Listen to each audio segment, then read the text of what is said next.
Right now, Pittsburgh's best sports show is about to begin. Call us or tweet us.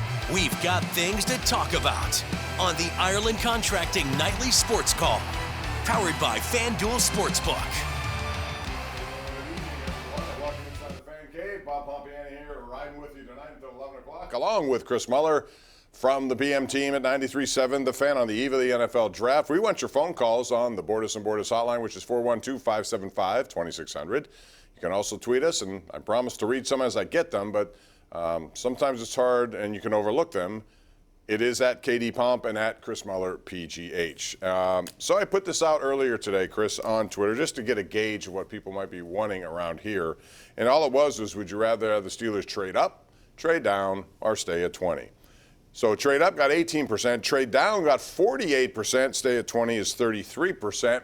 Do you think the Steelers will do any one of those three options? It's going to be one of the three. I would imagine stay at 20, although if they have an eye on a quarterback, they may have to trade up. What do you think? Well, so for the record, I don't want them to take any of the biggest name quarterbacks in this year's class. If they're going to take one, I want a depth guy. So my answer to the question is probably stay put.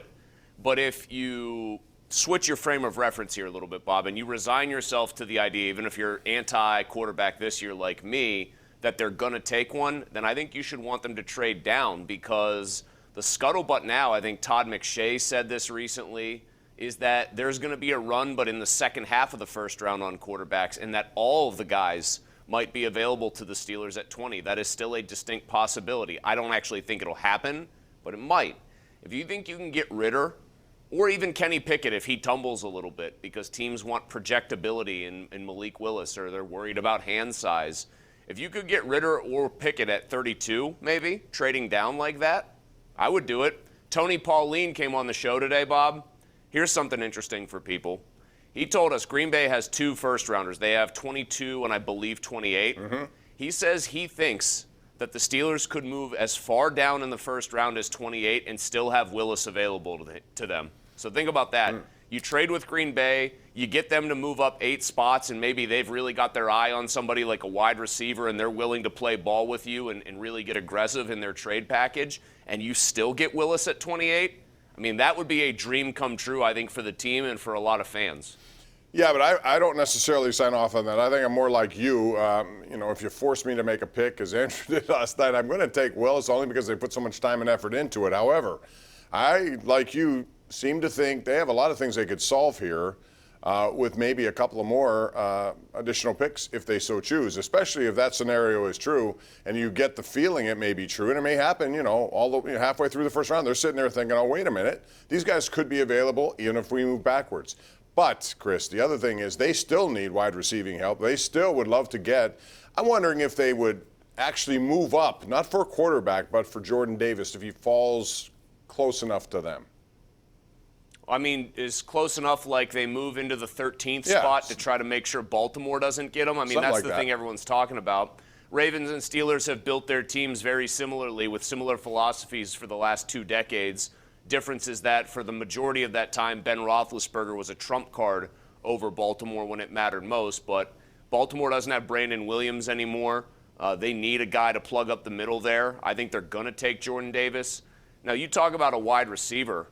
If Jamison Williams is there at 20, this is very unlikely, but just bear with me here. Because this is also being talked about as the most unpredictable first round ever. Really the most unpredictable draft. Say Jordan Davis and Jamison Williams are there at 20. You don't have to move for them. You can have either one. I want to know who you would pick. I would take Davis, but I do like Williams. I know he's coming off an injury, I believe. I don't know how severe that was, but I know his talent is through the roof. But I still would go Davis because I think you very seldom find guys like that who could just occupy so many people in the middle of a defense and make life a little easier for those around. Wide receivers, I still believe they can get some. This guy's a pretty elite talent, but I would go Davis. Even if he's only a 2 down, now he might be unbelievably disruptive, but what if he's only a true, pure 2-down player? Well, I've heard that, but I've also heard he could be a 3-down player, so I don't know. I mean, he's big, fast enough.